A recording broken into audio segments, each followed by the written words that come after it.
8장 22절에서 마지막 56절까지는 4개의 이적이 소개가 되어지고 있습니다. 먼저 보면은 폭풍을 잠잠케 하신 예수님이 나옵니다. 그리고는 군대 귀신 들린 사람을 고쳐주신 사건을 우리가 지난주에 살펴봤습니다.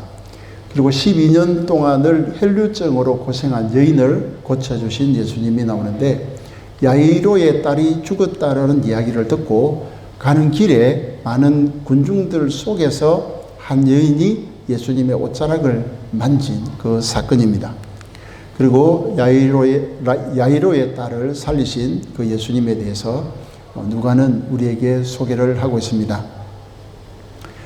오늘 제가 넥타이를 좀 멋있는 거, 여러분들이 항상 좋아하시는 제가 피카소 넥타이를 메고 왔습니다. 이 넥타이는 자그마치 25년 된 넥타이입니다. 근데 지금도 새 것처럼 아주 멋진 넥타이인데, 여러분들께서 미술관에 가서 그림을 볼 때에 잘 해석이 되지 않냐고 좀 이상하다, 뭐 큐빅으로 좀 그렸다라는 이런 그림들을 보면은 아마 이것은 피카소의 그림일 것이다. 추상화들을 보면 그렇게 여러분들이 생각하실 것입니다. 피카소의 그림을 보면 이런 그림들이 있죠. 그 다음에 어떻게 해석해야 될지는 모르겠어요. 현대 미술들은. 어쨌든 이런 그림들이 있습니다. 또 이런 그림들이 있습니다. 네. 또 보면 이런 그림도 있죠.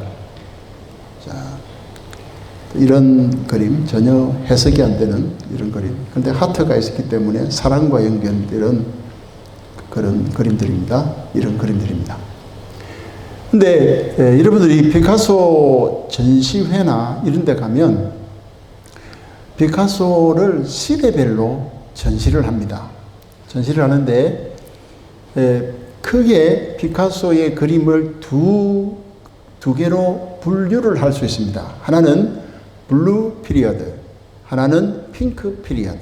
그래서 이 푸른 색깔을 주로 사용했던 초기의 작품들, 블루 피리어드입니다.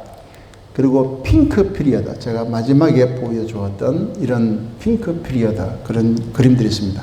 근데 이 그림들을 잘 보면 이 피카소의 그림이 무조건 다 청색 시대, 블루 피리어드다, 혹은 붉은색 시대, 로즈 시대, 로즈 피리어드다, 핑크 피리어드다, 이렇게 하는 게 아니라 이렇게 블루와 핑크, 이게 레드가 이게 섞여 있는 그런 그림들을 여러분들이 많이 보실 것입니다. 그래서 저는 제 개인적으로 이렇게 연결이 되어진다라고 생각을 합니다. 제가 왜 이 피카소의 이야기를 여러분들에게 하느냐 하면은, 우리가 피카소라고 하는 이 유명한 사람의 그 인생을 두고, 그 작품 세계를 두고도 블루 피리어드다, 혹은 핑크 피리어드다, 혹은 로즈 피리어드다, 이렇게 나눕니다. 이야기를, 이 피카소의 생애를 나누게 되어집니다. 그런데 하물며 우리를 구원하신 예수님께서 사역하신 그 사역을 이렇게 시대별로 나누지 않을까요? 저는 그 생각을 한번 해봤습니다. 그래서 예수님의 이적을 보면은 8장에 지금 4개의 이적들이 우리에게 소개를 하고 있습니다. 그리고 7장과 8장에도 보면은 여러 이적들이 소개가 되어지고 있습니다. 그리고 4장과 5장에도 보면은 여러 이적들이 소개가 되어지고 있습니다. 이 8장의 주제는 뭐냐면은 헌신된 제자들에게 도전하는 그런 내용의 이적들이 우리에게 소개가 되어지고 있습니다. 왜 그러냐 하면은 누가복음 5장을 읽어보면, 우리 한번 함께 읽어보겠습니다. 예수의 소문이 더욱 퍼짐에 허다한 무리가 말씀을 듣고 자기 병도 나음을 얻고자 하여 모여오되, 허다한 무리가 했거든요. 그러니까 누가복음 4장과 5장은 허다한 무리, 많은 사람들에게 보여주신 이적들이다, 이렇게 우리가 이해를 할 수 있습니다. 그런데 오늘 이 8장에 보면 8장 51절 한번 읽어보겠습니다. 집에 이르러 베드로와 요한과 야고보와 및 아이의 부모 외에는 함께 들어가기를 허하지 아니하시니라. 이 야이로의 딸을 살리는데 많은 군중이 있은 것이 아닙니다. 오직 베드로와 요한과 야고보, 그리고 야이로의 야이로, 그리고 야이로의 아내, 이렇게만 야이로의 딸을 살리는데 들어갔다라는 겁니다. 아주 극소수의 무리들만 데리고 가서 보여주신 이적이 야이로의 딸을 살리신 이적이다라는 것입니다. 4장 5절에서 나와 있는 이 4장과 5장에 나와 있는 이적들은 모든 사람들에게 나타낸 그런 이적들이고, 8장에 나와 있는 내용들은 예수님의 제자들에게만, 아주 극히 소수들에게만 나타내 보인 이적으로 딱 이렇게 분리가 되어집니다. 왜냐하면은 4장과 5장에 보면은 모든 사람들 앞에서 병자들을 고치는데, 예수님께서 회당에서, 이런 많은 사람들이 있는 회당에서 귀신 들린 자를 고쳐주시는 장면이 나옵니다. 그리고 길을 걸어가시는데 갑자기 나병 환자들이 나타나서 자기를 고쳐달라고 그러거든요. 그래서 나병 환자들을 많은 무리들 앞에서 우리 예수님께서 고쳐주십니다. 그리고 너무 사람들이 많아가지고 예수님에게 중풍병자가 병고침을 받기 위해서 예수님께 접근할 수가 없으니까 지붕을 뜯어가지고 이제 침상을 달아내려서 예수님 앞에서 고침을 받는 그런 장면이 여기에 나옵니다. 그러니까 4장, 5장에 나와 있는 이적들은 많은 사람들 앞에서 한 것이다 라는 것입니다. 그런데 오늘 우리가 읽은 이 22절에서 56절에 나와 있는 이 말씀은 폭풍을 잠잠케 하신 예수님이신데, 지금 갈릴리 호수에서 이 바다와 같은 그런 성격을 지니기 때문에 우리가 성경에 갈릴리 바다라고도 이야기합니다. 이 갈릴리 바다에서 배를 타고 가는데 폭풍을 만납니다. 이 폭풍을 만나는데 바다를 잠잠케 하시는 이적을 행하시는데 12제자밖에 없습니다. 다른 무리가 없습니다. 그리고서는 건너편으로 건너가셨는데 그곳이 어디냐면은 거라사 지방입니다. 거라사 지방에 갔더니만은 군대 귀신 들린 미친 사람이 있었는데 그 사람을 고쳐주는데도, 물론 그 마을 사람들이 뒤에 달려왔지만은 예수님의 제자 12명밖에 없었습니다. 그리고 예수님께서 이제 이 야이로의 딸을 고쳐주기 위해서 길을 걸어가시는데 많은 무리들이 예수님을 밀치고 예수님께 무슨 말씀을 듣기 위해서, 또 어떤 이적을 경험하기 위해서 가는 도중에 12회를 12년 동안 혈루증으로, 그러니까 우리 여성분들이 그 하혈을 하잖아요. 피를 흘리는데 매달 피를 흘리는 거, 그게 멈추지를 않는 거예요. 12년 동안이나. 얼마나 많이 냄새가 나고 본인이 힘들고 어려웠겠어요. 그것은 병을 고치기 위해서 많은 의원들을 찾아다니고 돈을 허비를 했지만은 고치지를 못하고 있다가, 내가 저 예수님의 옷자락만 만지면 내가 나을 수 있겠다. 그래서 예수님의 옷자락을 만졌더니만 몸이 낫게 되어졌다는 것이죠. 그러니까 예수님께서 주변을 둘러보시면서 누가 내 옷자락을 만졌느냐라고 질문을 합니다. 그때 우리 제자들이 뭐라고 이야기합니까? 주님, 이렇게 많은 무리들이 있는데 전부 다 예수님 옷자락 만지고 부딪히지 않습니까? 그런데 여기서 어떻게 한 사람을 찾을 수 있습니까? 그럴 때에 우리 예수님께서 아니다, 나를 만진 사람이 있다 라고 이야기하면서 그 여인을 발견하게 되어지고, 이 여인의 그 치유하신 것에 대해서 확증을 해주고 보내게 되어지는 그런 내용이 나오는데, 이 이적의 핵심 포인트는 뭐냐면은 많은 사람들임에도 불구하고 그 많은 무리는 아무 소용이 없습니다. 오직 내가 가진 믿음, 내가 가진 간절함, 그것을 통하여서 무엇이 해결된다고요? 나의 근본적인 문제가 해결되는 그 이적이 바로 12회를 혈류증으로 앓고 있는 여인의 나음이라고 할 수 있습니다. 그리고는 이제 야이로의 딸이 예수님이 살리게 되어지는데 겨우 5명만 들어갔습니다. 베드로, 요한, 야고보, 그리고 야이로 아내. 5명이 들어가서 죽음의 문제를 극복하는, 죽음에서 살아나는 장면을 8장 22절에서 56절에 우리에게 소개를 하고 있습니다. 그러면은 우리가 이 누가복음 4장과 5장에서 나오는 이 내용들은 그러면 우리에게 무엇을 의미하겠습니까? 이 4장 5장에는 모든 사람들에게 우리 예수님께서 이적을 보여주시고 메시아 되심을 증거한 거거든요. 가만히 생각해 보면 아담과 하와는 에덴 동산에서 하나님과의 언약을 파괴하고 타락했습니다. 그래서 우리 모든 인류가 고통당하게 되어졌습니다. 그러니까 그 인류의 고통당하는 인류를 구원하기 위해서 우리 예수님께서 이 땅에 오셨다라는 것을 선언하셔야 되는데, 그 선언을 위해서 우리 예수님께서는 많은 사람들 앞에서 내가 바로 그 아담의 실패를 회복해야 하는 메시아다라는 사실을 알리는 그런 놀라운 사건이 바로 누가복음 4장과 5장에 소개되어진 이적들의 내용이다라고 말씀을 드릴 수 있습니다. 그러면 이 7장과 8장에 나타나는 백부장의 하인을 고쳐주신 내용이 나오죠. 그리고 나인성 과부의 아들이 죽었는데 살림을 받았잖아요. 그리고 간음한 여인이 있습니다. 지난주에 살펴본 이 간음한 여인에 대한 이적이 나오는데, 이건 어떤 내용입니까? 이것은 우리 예수님께서 이 땅에 오신 것은 굿뉴스입니다. 복음입니다. 이 복음에 대해서 간절히 바라고 그 복음을 받아들이는 자는 백부장, 이방인이든 아니든 상관없이, 그리고 나인성 과부, 오직 자기의 외아들, 유일한 희망이었던 아들이 죽었는데 그 절망 가운데서 예수님을 만남으로써, 다시 말해서 복음을 접함으로 새 생명을 얻게 되어지는 그런 놀라운 사실을 말씀을 하고 있습니다.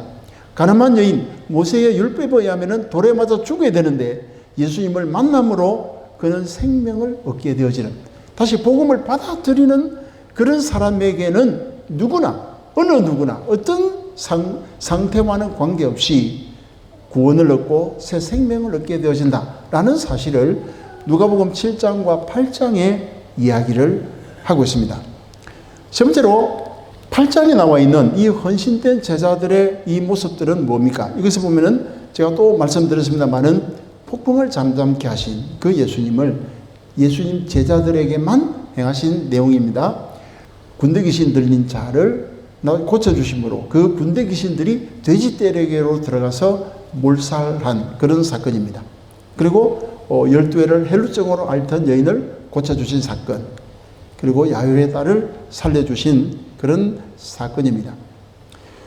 그러면 누가복음 8장 22절에서 56절에 나오는 이 4가지 이적은 도대체 어떤 의미가 있겠습니까? 제가 말씀드렸습니다마는 이 누가복음 8장에 나와 있는 이적은 누구를 위한 이적이라고요? 제자들을 위한 이적입니다. 예수님과 가장 가까이 있는 사람들에게 행한 이적입니다. 다른 사람들은 이 사실을 몰라요. 오늘날 우리에게 적용한다면은 오늘 지금 이 자리에 예배에 참석한 여러분들에게 던지는 메시지가 바로 누가복음 8장 22절에서 56절에 나오는 4가지 이적이 가지고 있는 메시지다라고 말씀을 드릴 수 있습니다. 우리가 이 세상을 살아가다 보면 엄청난 환난 가운데 빠질 때가 많이 있습니다. 저는 한 번씩 뉴스를 바라보면 그 미국에 허리케인이 그렇게 무섭잖아요. 완전히 한 동네를 쓸고 가버리면은 완전히 그 동네는 완전히 그냥 폐허가 되어지는 그런 것을 우리가 종종 보게 되어집니다. 그래서 이 허리케인이 한번 지나가면은 아예 그냥 완전히 쑥대밭이 되어져 버립니다. 정신이 없어요. 이와 같은 그 환난을 우리가 만나게 되어질 때에 우리 예수님을 통하여서 우리는 기적을 체험할 수 있다라는 것을 누가복음 8장은 우리에게 말씀을 하고 있는 것입니다. 여러분, 성경에 보면 우리 예수 믿는 사람들이 환난 없이 항상 룰루랄라 해피니스를 가지고 살아간다라고 말하지 않습니다. 성경에 우리 요한복음 8장 36절을 한번 읽어보겠습니다. 그러므로 아들이 너희를 자유케 하면 너희가 참으로 자유하리라. 예수님께서 우리에게 자유를 주시면 우리가 자유하게 된다라는데 성경에 보면은 그렇게 말하지 않습니다. 우리는 이 세상을 살아가는데 정말로 많은 고난과 어려움과 환난과 오해를 받고 많은 사람들의 시기와 질투를 받으면서 우리가 이 세상을 살아가지 않습니까? 우리가 이 세상을 살아가면서 고난이 닥쳐오지 않는다고 한다면은 얼마나 좋겠습니까? 하지만 현실은 항상 우리가 힘들고 어렵고 심리적으로도 어렵고 내가 살아가는 데 있어서도 실질적으로 어렵고 많은 질병이나 또 많은 아픔 가운데서 우리는 힘든 가운데 살아가는 것입니다. 그런데 우리 예수님께서는 누가복음 9장에서 우리가 다음에도 살펴볼 누가복음 9장에서는 이렇게 이야기합니다. 가라사대 인자가 많은 고난을 받고 장로들과 대제사장들과 서기관들에게 버림받아 죽임을 당하고 제3일에 살아나야 하리라 하시고 또 무리에게 이르시되 아무든지 나를 따라오려거든 자기를 부인하고 날마다 제 십자가를 지고 나를 쫓을 것이니라. 아들이 자유케 하면 우리가 자유하리라고 했는데 우리 예수님께서는 본인이 우리의 죄를 감당하기 위해서 십자가 고난을 당하시고 죽으셨습니다. 그리고는 우리에게 뭐라고 이야기합니까? 아무든지 나를 따라오려거든 예수님의 제자가 되기 위해서는 어떻게 됩니까? 자기를 부인하고 내 하고 싶은 것, 내 즐기고 싶은 것 그것을 다 내려놓고 어떻게 된다고요? 자기 십자가를 지고 누구를 쫓아야 됩니까? 예수님을 쫓아야 된다라고 이야기를 하는 것입니다. 근데 이게 예수님만 이렇게 말씀하셨으면 또 이해가 돼요. 그런데 사도 시대에도 사도 바울도 성도들에게 똑같은 이야기를 합니다. 한번 읽어보겠습니다. 시작. 제자들의 마음을 굳게 하여 이 믿음에 거하라 권하고 또 우리가 하나님 나라에 들어가려면 많은 환난을 겪어야 할 것이라 하고 로마 시대에 예수 믿는 사람들에게 얼마나 많은 박해가 있었습니까? 그 많은 박해 가운데서도 주님을 믿기만 하면 너희들은 그 박해가 없어진다 라고 이야기한 것이 아니라 많은 고난을 겪어야 한다라고 바울이 초대교회 성도들에게 권면했던 것입니다. 그러므로 우리가 그리스도의 삶은 예수를 믿는 제자의 삶은 환난이 필요하다라는 것을 알게 되어집니다. 우리는 이 환난 가운데서 누가 함께 있다는 것을 깨닫게 되는 겁니까? 내가 어려움과 고난과 환난을 겪으면서 예수님이 나와 함께 하신다는 사실을 깨닫게 되는 것입니다. 그래서 지금 폭풍우 가운데서 풍랑 가운데서 갈릴리 바다에서 12제자들이 풍랑 가운데서 죽을 고생을 하고 있는 장면을 지금 우리에게 소개하는 겁니다. 그 배에 누가 있습니까? 예수님이 계시기 때문에 풍랑도 잠잠케 하신다라는 것입니다. 우리는 예수님께서 이 풍랑을 잠잠케 하시면서 어디로 가십니까? 바로 건너편에 귀신 들린 자가 모든 사람들이 피하는, 보기도 싫어하는, 생각도 하기 싫어하는 군대 귀신 들린 있는 지역으로 갑니다. 우리 예수님께서. 그리고 거기서는 이 군대 귀신 들린 자를 고쳐주시면서 무엇을 이야기합니까? 이 세상의 경제적인 논리보다도 이 세상의 성공의 원리보다도 무엇이 중요하다고요? 여러분, 한 생명이 더 중요하다. 예수님을 아는 것이 중요하다. 내 속에 예수 그리스도의 생명이 살아서 움직이는 것이 중요하다라는 것을 이 군대 귀신 들린 자를 통하여서 우리에게 말씀을 하고 있는 것입니다. 그리고 오늘 무리 가운데 있는 이 병든 여인, 누가 이 여인의 마음을 알겠습니까? 누가 이 아픈 마음을 이해를 하겠습니까? 여러분, 저도 이 수술을 받고 나서 보니까 많은 사람들이 제가 지금 멀쩡하잖아요. 그러니까 다 멀쩡한 줄 알아. 저는 멀쩡하지 않은데 제가 하루 5,000보 이상 못 걸어요. 5,000보 이상 걸으면은 하늘이 노랗고 그냥 이 머리가 텅 비는 그런 느낌이 들거든요. 내가 옛날에는 안 그랬는데 그렇더라고요. 그런데 누가 제 마음을 이해하겠습니까? 이 여인도 마찬가지거든요.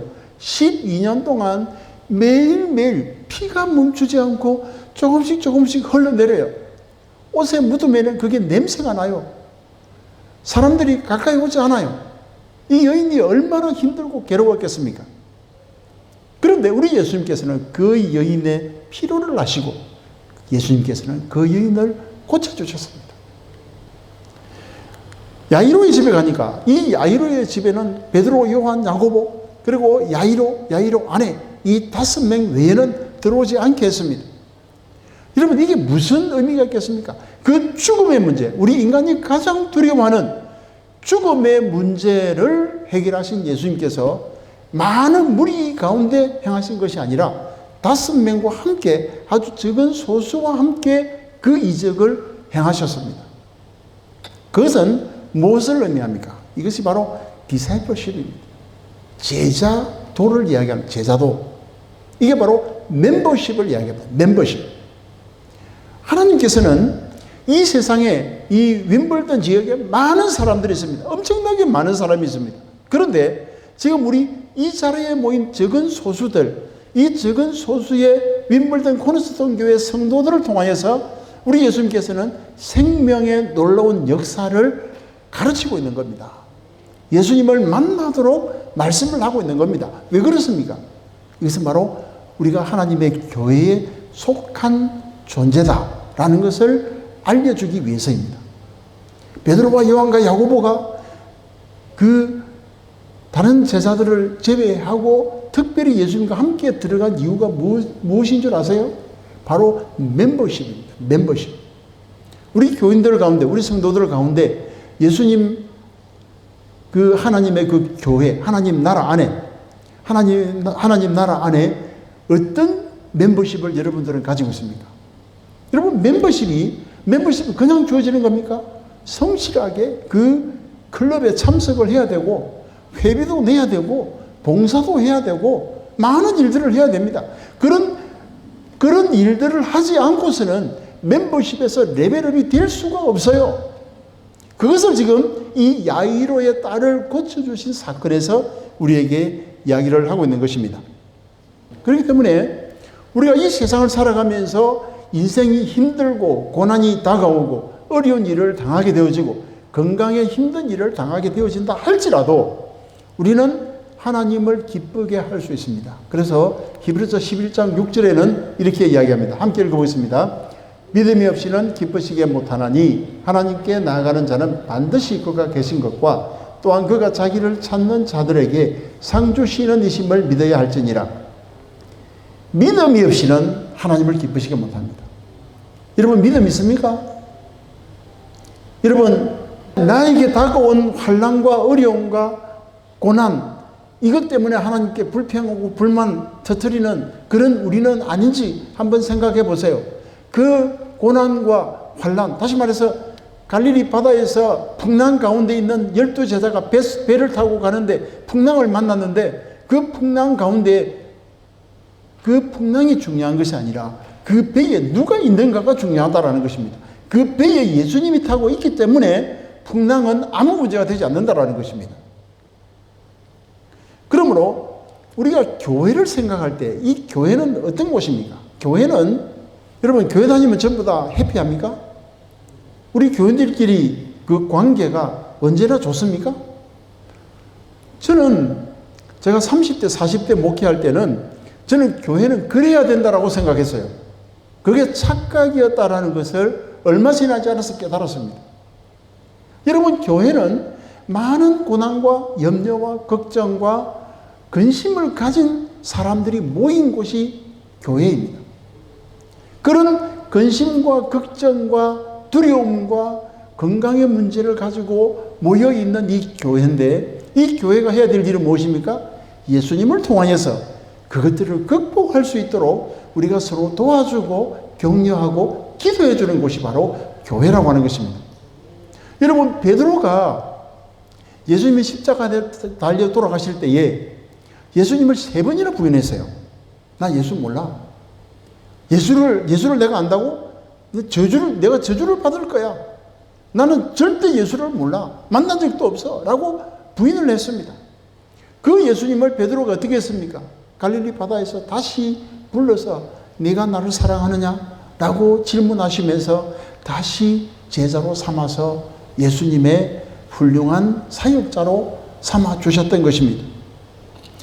바로 이런 방법으로 우리는 때로는 예수님을 부인하기도 합니다. 예수님을 실망시키기도 합니다. 우리 교인들끼리 또 서로 다투기도 하고 마음 상하기도 하고 그렇게 해요. 그런 일이 없을 수가 없습니다. 하지만 그 가운데서도 예수님이 우리 속에 있기 때문에 예수님께서 베드로를 용서하신 것처럼 우리도 서로 용서하고 사랑하고 모든 문제를 극복하고 이겨낼 수가 있다는 것입니다. 저는 오늘 여러분들에게 누가복음 1장에서 8장에 나와 있는 내용들을 제가 요약해서 여러분들에게 설명을 해드렸습니다. 이 요약은 4장에서 5장까지는 모든 사람들 앞에서 행하신 일이죠. 7장과 8장은 이방인이라 할지라도 비록 죄가 많은 여인이라 할지라도 예수님을 만나기만 하면 구원을 받는다. 좋은 소식, 복음에 대한 좋은 소식에 대한 이적들이 7장과 8장에 있다라고 말씀을 드렸습니다. 그리고 8장에는 헌신된 제자들, 다시 말해서 하나님 나라의 멤버십을 가지고 있는 자들에게만 보여주신 이 환난과 어려움과 그런 것들을 잘 이겨낼 수 있는, 다시 말해서 갈릴리 바다에서 있는 그 폭풍은 우리가 만난 환난이잖아요. 군대 귀신은 정신적으로 이상한 것을 이야기하거든요. 우리가 이 세상을 살아가다 보면 정말로 정신이 완전히 돌아버릴 만한 그런 일들이 얼마나 많이 있습니까? 12회를 헬로 쪽으로 앓는 이 여인은 우리가 건강 문제 때문에 고민할 때를 이야기하는 것이고, 이 야이로의 딸을 살리신 예수님은 우리가 죽음의 문제 때문에 두려워할 때, 그때 예수님을 통하여서 우리가 진짜 문제 해결을 받을 수 있다라는 멤버십에 관한 그런 이적이다라고 여러분들에게 말씀을 드렸습니다. 그리고 제가 누가복음 8장을 읽으면서 묵상하는 가운데 여러분들 한번 성경 읽어보셨는지 모르겠어요. 누가복음 8장 5절에서 15절에 보면은 씨 뿌리는 비유가 거기에 딱 있어요. 씨 뿌리는 비유가 왜 4장과 5장, 7장과 8장, 그리고 8장 그 이적이 나오기 전에 씨 뿌리는 비유가 왜 있을까? 저는 그게 너무너무 궁금했습니다. 그래서 제가 일주일 동안 그 내용을 가지고 고민을 하다가 어제 저에게 하나의 영감이 왔습니다. 자, 4장과 5장은 모든 무리들에게 이적을 행하신 거잖아요. 씨 뿌리는 비유 보면은 제일 처음에 씨를 뿌리는데 길가와 바위 위에 뿌렸다라고 했습니다. 이 길가에 뿌린 이 씨앗들은 사람들이 밟아가지고 싹이 나지 못했다라고 했습니다. 바위 위에 떨어진 이 씨앗은 말라가지고 발화를 하지, 싹이 트지 못해서 이제 결실을 맺지 못했다라고 이야기를 했습니다. 그리고 가시떨기에 떨어진 씨가 있습니다. 이 가시떨기는 그늘이 있잖아요. 그늘이 있고 습기가 있기 때문에 거기에 떨어진 씨는 잘 자라는데, 가시떨기가, 이 가시나무가 너무 크기 때문에 그 기운에 자라기는 자랐지만은 열매를 맺지 못했다. 그래서 예수님께 가져오는 이 좋은 소식, 복음은 받아서 기쁨 가운데 우리가 잘 성장할 수 있지만 결국에 가서는 이 가시떨기에 떨어진 씨앗처럼 열매를 맺지 못하는 경우도 있다라는 것을 이야기를 하고 있습니다. 그리고는 좋은 땅에 떨어진 씨앗은 누가복음 8장에서는, 다른 데서는 30배, 60배, 100배 이렇게 했는데, 여러분 8장을 읽어보세요. 8장에서는 딱 이 말합니다. 100배의 결실을 맺었느니라. 60배 없어요. 30배 없어요. 오직 100배밖에 없습니다. 다시 말해서 엄청난 열매를 맺습니다. 어떤 경우? 헌신된 자들, 폭풍이 몰려와도 이겨낼 수 있는 자들, 군대 귀신 들린 그런 정신적으로 혼돈한 그 시대를 살아간다 할지라도 하나님 앞에서 믿음으로 무장한 자들, 12회를 혈루증으로 앓으면서 이 세상의 불치병으로 고민하는 이 여인과 같은 이런 자들, 야이로의 딸과 같이 죽음을 맞이하게 되는 이와 같은 자들이라 할지라도 예수님을 믿기만 하면, 예수님을 믿는 것으로 끝나는 것이 아니라 옥토에 떨어진 땅에 옥토, 좋은 땅에 떨어진 그런 씨앗처럼 100배의 결실을 맺는 믿음을 가지고 있기만 한다면 이 세상에 어떤 것도 두려워할 수가 없다라는 내용을 여기서 이야기를 하고 있는 것입니다. 제가 왜 그러면 나는 그러면은 이 길가에 떨어진 씨앗 아닌가? 바위 위에 떨어진 씨앗 아닌가? 가시떨기 씨앗 아닌가? 그러면 난 소망이 없잖아. 나는 예수 믿고 멤버십을 가질 만한 그런 자격이 없는 거 아니야? 이렇게 이야기를 하는데 여기서 반전이 있습니다. 여러분, 이게 우리 영국이나 한국이나 중국이나 이런 데서 농사를 지을 때는 어떻게 합니까? 먼저 소나 아니면은 어떤 트랙터 같은 것을 이용을 해서 땅을 쫙 갑니다. 갈아놓고 씨앗을 뿌릴 수 있는 것을 만들어 놓고 씨앗을 뿌립니다. 그러잖아요? 그러면은 거기서 씨앗이 잘 자랍니다. 그런데 여러분, 이스라엘, 팔레스타인 지역을 한번 가보세요. 가면은 전부 다 돌멩이들입니다. 돌멩이들. 거기에 풀들이 있긴 한데 돌멩이들, 돌이 얼마나 많은지 몰라요. 자잘한 돌이 굉장히 많아요. 거기서 씨앗을 뿌려본들 싹이 날 리가 없어요.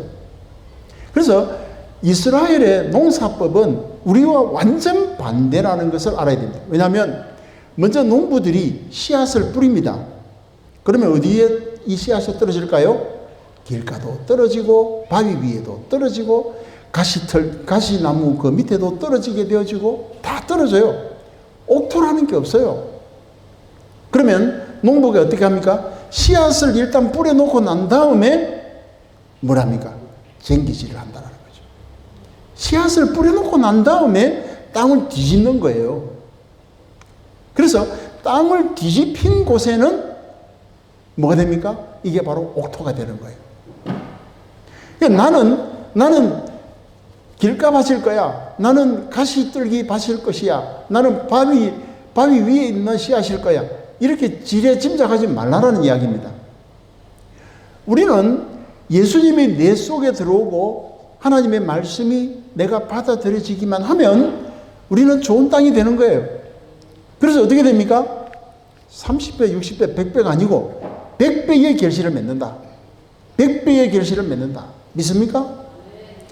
우리는 이런 믿음을 가지고 살아야 되는 겁니다. 우리가 이 21세기에 제4차 산업혁명에 이 많은 테크놀로지가 발달하고 이렇게 하지만 지금 보세요. 러시아, 우크라이나 전쟁, 이스라엘과 하마스 전쟁 한번 보세요. 얼마나 미개한 인생인지 모릅니다. 자기의 이익이 뭔지 모르고 전쟁만 일으키고 사람을 죽이고 이런 엄청난 범죄 행위들을 지금 떳떳하게 마치 합법적인 것처럼 하는 이 세상을 우리가 살아가고 있어요. 그런데 이런 혼돈된 세상 가운데 우리가 살아갈 수 있는 힘이 어디서 나겠습니까? 그것은 바로 예수님의 복음이다라는 것입니다. 예수님만이, 하나님 나라만이, 교회만이 우리 인생의 문제를 해결할 수 있다는 것을 성경은 말씀을 하고 있습니다. 오늘 주신 이 말씀 기억하시면서 예수님 안에서만이 진정한 행복과 기쁨이 있는 것을 믿고 깨닫고 승리하는 여러분들이 되시기를 주님의 이름으로 축복합니다.